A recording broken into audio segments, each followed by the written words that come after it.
7h, 10h sur Radio Courtoisie, suivez la ligne droite. Bonjour à tous, Marie Falicon, Louis Rigaudière, Adèle Rosner, Liselotte Dutreuil sont autour de moi et Jordan Florentin ce matin. Alors, on est sur Radio Courtoisie, Jordan. Il y a un souci, je fais ma prière du matin. Ah oui, d'accord. Je m'étonne d'ailleurs que vous ne diffusiez pas encore l'appel du muezzin chaque matin sur votre antenne. Non, pas encore. Toujours pas passé à l'heure islamique. Qu'est-ce que vous attendez? Bonsoir, toute la France s'y est mis. Enfin, la France. Feu la France. Bon, trêve de plaisanterie. Maud, en réalité, si vous diffusiez chaque matin l'appel du muezzin, d'abord, je ne viendrai pas. Et ensuite, je vous aurais dit, à la manière d'un Jean Dujardin dans son fameux rôle d'OSS 117, ah mais c'est donc ça, tout ce tintouin là. Alors, on a bien compris ce matin que vous alliez nous parler d'islam. D'islamisme. Maud, attention à vos mots. Vous savez qu'on est désormais, parce que victime de notre succès, sous la vigilance accrue de l'Arcom, on ne peut pas dire ce qu'on veut. D'ailleurs, pour éviter d'être accusé de prendre le temps de parole de la jeune femme que vous venez de recevoir à l'antenne, je ne cite pas son nom de peur de recevoir un mauvais sort à distance de la part de Patrick Cohen, celle dont on ne doit pas prononcer le nom. Eh bien, je vais m'autoproclamer militant du parti animaliste. Voilà, ça me va bien, non? Oui. D'ailleurs, Maud, vous savez qu'on dit la femme est un bel animal sans fourrure, mais dont la peau est très recherchée. Et c'est Jules Renard qui l'écrivait, il porte bien son nom. Bon, pourquoi je vous dis tout ça, Maud? Eh bien, car le simple fait de citer des poètes, de parler de votre peau raffinée ou des cheveux blonds comme le blé de votre précédente invitée Marion Maréchal, eh bien, je pourrais, dans certains pays à majorité musulmane, me faire trancher la tête. Vous savez, ces pays où avoir 14 femmes pour un seul homme ne choque personne. Vous avez remonté ce matin, Jordan? Moi, jamais. Remonté, non. Français, oui. Et tellement français que je ne supporte plus l'entrisme islamique qui vient tout simplement, mais surtout le plus sournoisement possible, empoisonner notre pays à travers nos institutions, nos politiques, notre éducation, mais aussi et surtout notre culture. Oui, vous avez, je crois, 3 exemples en tête récents qui expliquent comment l'islamisme gangrène plusieurs pans de notre quotidien aujourd'hui. D'abord, Maud, évidemment, avec la question inévitable aujourd'hui des réseaux sociaux. Ils sont notre quotidien, notre réveil du matin, notre coucher du soir. On ne peut plus s'en passer ni vivre sans. Les moins jeunes vont préférer Facebook, les plus jeunes Instagram et TikTok, et tout le monde est sur Twitter, maintenant X. C'est aujourd'hui notre première source d'information. S'il n'y avait que des gens comme nous qui nous servions de ces réseaux sociaux, franchement, tout le monde se porterait bien. Mais il y a ceux qui s'en servent, Maud, pour faire du prosélytisme islamiste et surtout anti-France. En même temps, si ces réseaux n'existaient pas, nous ne le saurions pas et tout continuerait à se faire de manière sournoise dans des mosquées obscures du 93. Mais en même temps, toujours, ces réseaux permettent une tribune à ces gens-là. C'est fou d'Allah. Bref, vous voyez bien, le serpent se mord la queue. Alors, premier exemple, oui. Enfin, 2 pour le prix d'un, si on peut être généreux. Adel Sidi Yacoub, ça ne vous dit rien comme ça, mais c'est un influenceur musulman suivi par bientôt 1 million d'abonnés sur le réseau TikTok. Oui, le chiffre glace le sang. Et il a profité de cette popularité pour mettre en valeur dans des vidéos des préceptes rigoristes, à savoir traiter, ou plutôt maltraiter son épouse, selon les principes de l'islam. Oui, vous entendiez bien ça, à Paris, en France, en 2024, et non pas sur Radio Kaboul.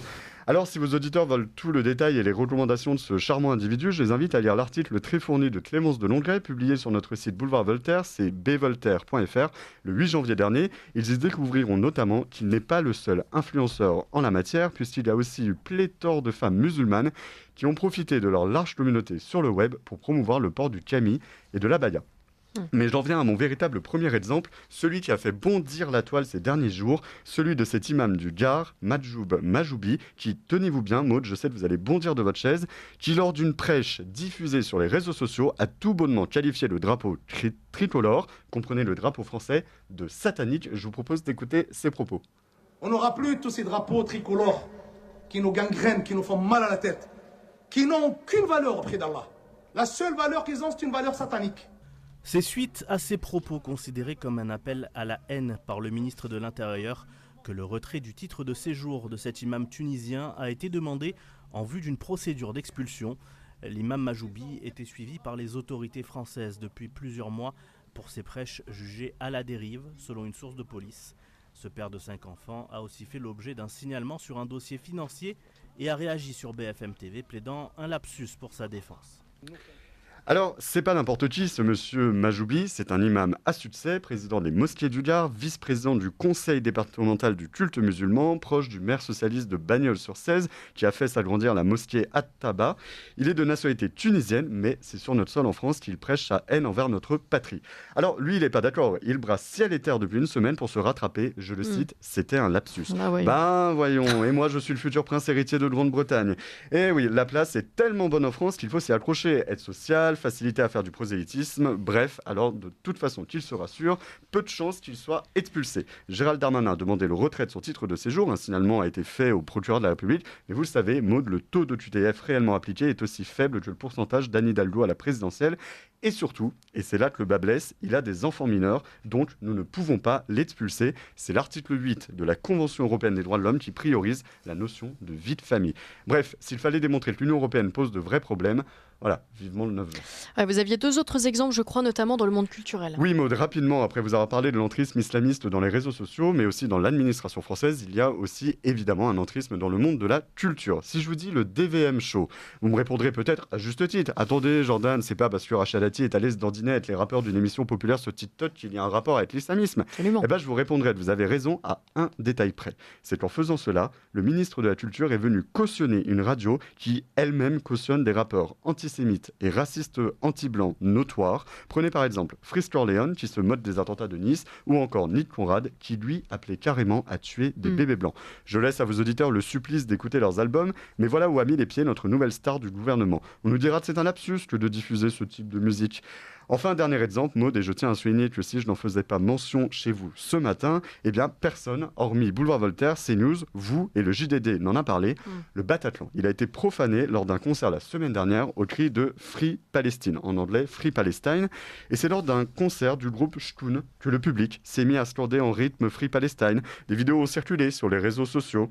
On pourrait me rétorquer que ce slogan n'a rien à voir avec l'islam ou mon sujet, mais en réalité si. Et pourquoi? Je vais vous dire. Parce que ce slogan est aujourd'hui, malheureusement peut-être, c'est pas à moi de le défendre, mais il est irrémédiablement dans l'inconscient collectif associé aux crimes commis par le Hamas désormais. Soutenir intellectuellement le droit à vivre et l'intégrité de la Palestine n'est en rien condamnable, on a le droit de le penser, ni lié au terrorisme islamiste, mais prononcer le slogan Free Palestine, celui-là même utilisé justement par le Hamas, est désormais inscrit dans cet inconscient collectif et sur la forme et les mots comme un signe de ralliement. On ne peut pas chanter ça aujourd'hui sur l'autel sacré du Bataclan où 90 personnes ont péri du terrorisme islamiste. Soit ils ne savaient pas ce qu'ils faisaient, soit c'est conscient, et là, c'est gravissime. Bref, Maud, vous l'aurez compris, restons sur nos gardes, l'islamisme est comme un poison lent, une fois qu'il s'est immiscé en vous, il vous ronge doucement avant de coloniser pour enfin abattre toutes vos petites valeurs républicaines et françaises. Jordan Florentin, on ne dit pas Free Palestine, on dit libérer la Palestine. Eh oui, mais écoutez, moi je cite ce qui a été dit. Oui, vos éditeurs iront écouter, je pense que ça va leur glacer le sang. Merci Jordan Florentin. Des réactions peut-être, Liselotte Dutreuil, je vous sens tout très à fait. Il y a aussi une chose qu'on mentionne pas, parce que là on a des exemples très concrets où les personnes dont vous parlez se revendiquent musulmanes, se revendiquent de l'islam. Il y a c'est dit très clairement, mais il y a aussi tous ces cas où, par exemple, donc là moi je l'ai sous les yeux, 18 mois de prison pour un homme de 37 ans ayant frappé à coups de bâton sa compagne âgée de 14 ans. Et on ne précise pas le profil. On ne le pointera pas du doigt. Il a eu le bon goût de ne pas revendiquer sa religion. Très bien. Malgré tout, ce sont des cas qu'on a tendance à négliger, tout simplement parce que voilà, on ne dit pas les choses. Donc il y a ces nombreux cas dont on ne parle pas. Et moi, je le regrette. Voilà. Et prenez l'exemple récent de l'homme d'origine soudanaise qui a attaqué au couteau des individus à Paris. Eh bien, il était muni d'un Coran. Et ça n'a pas fait la une de la presse. Non, absolument pas. Mais très, très régulièrement. Ou alors on parle de cas psychologiques. On camoufle toujours la raison première de ces attaques. Alors, il y a un autre cas aussi qu'on n'a pas eu le temps, que je n'ai pas pu aborder ce matin, mais c'est le cas de l'entrisme islamiste dans le milieu du sport. Il y a beaucoup d'articles de presse qui en parlent en ce moment. Je crois que c'est le député Julien Audoul du Rassemblement national qui s'est levé contre ça et qui propose une loi pour lutter contre l'entrisme. Le problème, c'est qu'on ne peut pas mettre un policier derrière chaque vestiaire de football. Voilà, on nous dit dans le même temps que c'est bien que ces jeunes fassent du foot pour canaliser leurs tensions, sauf qu'en réalité, ils ne les canalisent pas du tout, ils les expriment sur le terrain. Et ça part parfois dans des situations, des dérives totale où vous allez avoir des femmes empêchées de rentrer dans les vestiaires, tout ça. On fait du séparatisme dans les piscines municipales où on sépare les hommes des femmes. Enfin voilà, vous voyez qu'en fait... fillettes, en ce moment, il y a un gros phénomène qui a été révélé dans je ne sais plus quel média, mais toutes les fillettes dans les écoles qui sont à forte tendance musulmane, justement, elles se déclarent des allergies au chlore pour éviter les cours de piscine. Mais c'est pour ça que justement, je pense qu'au-delà de l'islamisme, bon, ça m'engage moi, mais je pense qu'il y a tout simplement un problème aussi de l'islam. Quand on voit que maintenant dans les cantines de nos écoles, il y a des menus spéciaux pour les enfants musulmans, moi je ne trouve pas ça normal en France. Et c'est pas une question d'islam radical ou non. Là, en l'occurrence, c'est juste une question d'islam et de la place qu'occupe l'islam dans notre société. Oui, il faut voir aussi la manière dont a été rejetée la proposition de Gabriel Attal, parce qu'on encense tout le monde en sens de Gabriel Attal. La réalité, c'est qu'il a eu beaucoup de mal à passer sur la question du port du voile intégral de l'abaya dans les écoles. Ça a été rejeté par l'ensemble de la communauté musulmane. Il y a eu, j'en parlais dans ma chronique, des influenceuses qui se sont levées contre ça pour dire mais attendez, c'est notre droit de vivre, en fait, de vivre notre religion. Et beaucoup portent des robes longues qui ne sont, entre guillemets, techniquement pas des abayas et qui contournent en fait cette mesure. Donc on voit même qu'on a du mal à appliquer notre fermeté sur l'islam en France. Mais parce qu'on va en arriver à se demander si les femmes qui portent des robes longues chez nous, finalement, c'est un signe de prosélytisme ou pas. Enfin, c'est quand même aberrant. C'est des questions qu'on s'était jamais posées avant. C'est dire à quel point le problème imprègne les questions de société, quoi. Bien sûr. Et puis peut-être si on peut en profiter pour saluer le courage d'un certain Pierre-Alexandre Brière, qui est un habitant... Pierre-Louis Brière, excusez-moi, qui s'était insurgé contre l'installation que vous aviez reçue et qui a posé des questions simplement sur la construction d'une mosquée et qui s'est vu menacé de mort par les islamistes locaux. Mais on nous dira mais non, c'est lui le facho, c'est lui l'islamophobe. Voilà. Donc en fait, cet entrisme, il est même dans la notion juridique de ce qu'est l'islamophobie et de comment on lutte contre ça pour protéger des gens comme nous, des gens comme Samuel Paty. Précisons qu'il a dû déménager, c'est-à-dire que c'est pas la mairie qui a assuré sa sécurité, il a dû fuir en fait sa commune de Manille-les-Hameaux, je crois que ça s'appelle. Donc là-dessus, il y a un vrai point. Mais allez-y. Pour revenir sur ce que vous disiez tout à l'heure, moi, ce qui m'inquiète le plus, c'est vraiment lorsque l'islam conquérant se fait de façon sournoise, on va dire, et pas parce que vous donniez l'exemple d'une sorte de quelqu'un qui avait fait un fait divers, on va dire, qui avait agressé quelqu'un avec un Coran notamment à la main, etc. Oui, il y a l'islam conquérant de façon visible et dangereux, qui peut représenter une menace, avec cet islamiste en l'occurrence dont vous parliez, mais il y a aussi celui de façon sournoise. Par exemple, je vais penser à l'exemple qu'on a pu avoir à l'église de la Trinité le 11 novembre. Ça, c'est extrêmement sournois, c'est sous couvert d'un message de tolérance, de paix et de bienveillance. On va faire un appel à la prière dans cette église de la Trinité à Paris. On marche sur la tête. Il y a l'azan qui est chanté dans nos églises. Et là, c'est nous, je pense aussi, les responsables de notre naïveté coupable à prétendre qu'un dialogue œcuméniste est possible et souhaitable. Là, je pense que vraiment, on marche sur la tête. Et sinon, je pensais que vous en parleriez aussi. Il y avait cet exemple évidemment d'un imam pakistanais qui a récité une sourate du Coran. Alors c'était le 13 janvier dernier. Au Parlement belge, et d'ailleurs très peu de médias en ont parlé. Ceux-là même qu'on veut censurer, effectivement. Exactement. Ouais. Et donc ça, c'était le 13 janvier dernier. C'est sorti seulement vendredi parce que je crois que par mégarde, il a publié lui-même le contenu sur Facebook. C'est-à-dire que le pape qui vient au Parlement européen, ça fait polémique, mais un imam qui récite des sourates antisémites, là, ça pose pas de problème au Parlement européen. Et vous n'avez pas entendu Manon Aubry ni les membres eurodéputés de la France Insoumise s'insurger contre ça. Oui, mais en Wallonie, ils ont une méthode très particulière pour lutter contre ce qu'ils appellent les discours islamophobes. Vous l'avez sans doute vu passer, c'est passé sur RTL, où on explique de façon très naturelle qu'il faut que les Belges, les Wallons, si je ne me trompe pas, ont cette habitude de censurer tout ce qui se rapproche de près ou de loin à l'extrême droite. Ils n'ont même pas le droit à 1 minute de parole pour éviter justement de faire monter des partis type Rassemblement National, etc., Reconquête. Et forcément, ça donne ce genre d'opinion qui est complètement déconnecté de ce que vivent les Français, par exemple, actuellement. Et on voit, il y a cet extrait sur RTL où on voit les journalistes se réjouir pendant que la personne belge explique comment ils ont fait pour empêcher la montée de l'extrême droite en verrouillant absolument tous les courroies de transmission et leurs paroles. C'est assez lunaire, donc on voit qu'on cherche un petit peu à masquer cette réalité qui, en Belgique, a 10 ans d'avance sur nous. Un tout petit dernier exemple, parce qu'on parle beaucoup d'islamophobie dans ce pays. En réalité, c'est qu'il y a énormément de christianophobie aussi. J'en veux pour preuve, c'est Alexandre Caillé d'SOS Calvaire qui m'a informé hier qu'il faisait face à une vague de dégradation de Calvaire avec des tags islamiques, 4 en quelques jours en Dordogne. Vous voyez, qui s'amuse à aller faire des tags islamiques sur des calvaires. Donc, c'est important de mentionner cette association qui fait un travail remarquable pour restaurer nos calvaires.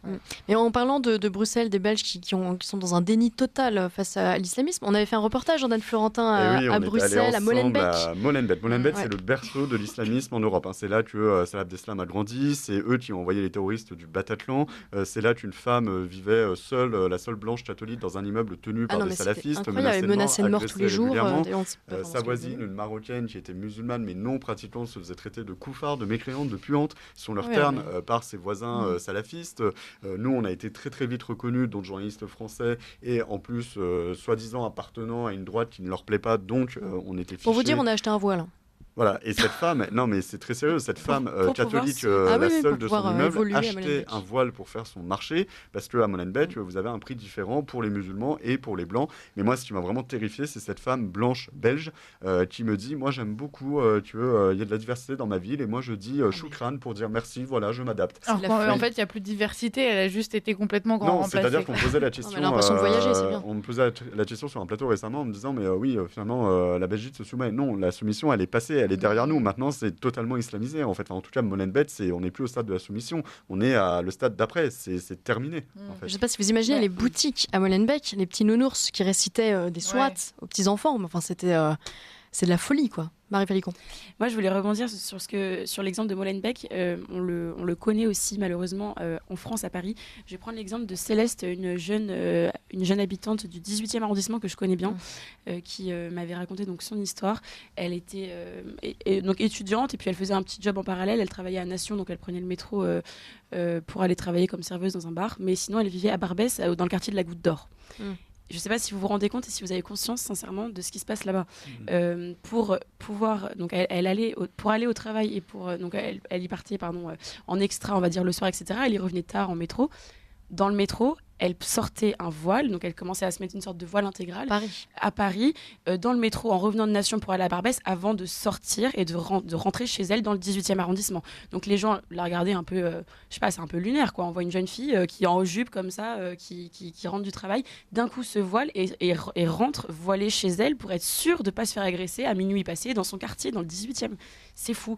Donc ce qui se passe à Molenbeek, malheureusement, on le connaît déjà sur notre territoire et c'est un scandale. Et l'idéologie même arrive aussi même dans nos écoles par les plus jeunes, des élèves, des étudiants qui refusent que leurs professeurs montrent des œuvres d'art montrant des femmes seins nus dévoilées. Enfin, je veux dire, tout ce que l'Occident a de plus beau, notre art de vivre, l'origine nos du monde, peintures. ça fait longtemps qu'on l'a pas vu, hein. Non, mais notre art, enfin, je veux dire, et c'est vraiment ce qui a tué Samuel Paty, dont il faut souligner le courage de ces professeurs qui maintiennent, j'ai envie de dire, lever nos valeurs et notre drapeau français, notre drapeau tricolore qui injurie cet imam du Gard, de tenir ces valeurs fermement face à des élèves mais qui sont-ils, j'ai envie de dire, ils ont 15 ans, 13 ans, qui sont-ils pour imposer à nos professeurs de ne pas montrer ces œuvres d'art. Enfin, il y a un vrai sujet aussi sur la parentalité et l'éducation donnée dans le quartier par les parents. Oui, parce qu'on accuse si facilement l'État de ne pas intégrer suffisamment ces populations. Enfin, c'est comme le problème vient principalement de l'éducation donnée par les parents.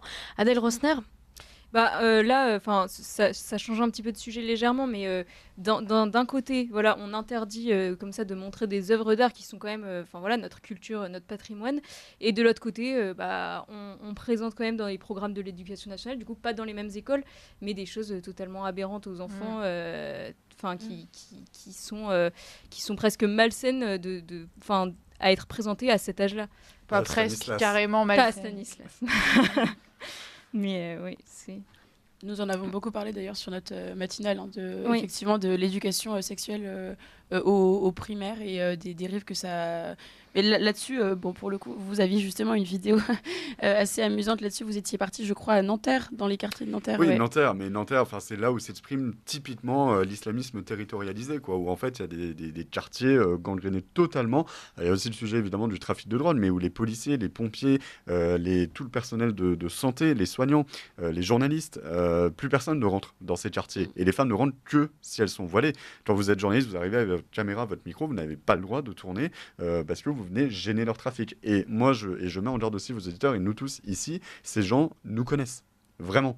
Moi, j'ai eu un habitant de ce quartier qui a injurié Gabrielle Cluzel, directrice de rédaction de Boulevard Voltaire, en disant « Votre haine que vous distillez sur CNews, croyez pas qu'on ne vous entend pas dans Et nos donc, quartiers. » ce sont des militants, finalement, LFistes, c'est ce que vous voulez dire, par exemple. Je ne les mets pas dans la même case que les antifas ou que les militants de l'ultra-gauche, mais il y a vraiment une forme quand même aussi de compréhension du fait qu'ils ont aussi le sentiment quand même que l'État français les vise ou que Darmanin fait quelques actions, mais qui ne sont pas suffisantes, mais ils ont le sentiment vraiment d'être harcelés, alors qu'en même temps on n'arrive même pas à rentrer dans leur quartier. Donc c'est encore une fois, c'est de la victimisation. Non, mais il y a une véritable guerre de territoire alimentée par une idéologie. Mais nous, on en a fait les frais aussi, toujours. Alors, Jordan, on parle de notre passé commun. Mais on a travaillé ensemble pendant un petit moment. Marseille, les quartiers nord. On est allé aussi à Agnières-sur-Seine. Non, pas si, à Agnières-sur-Seine. Enfin, dans tous ces quartiers qu'on dit maintenant inaccessibles.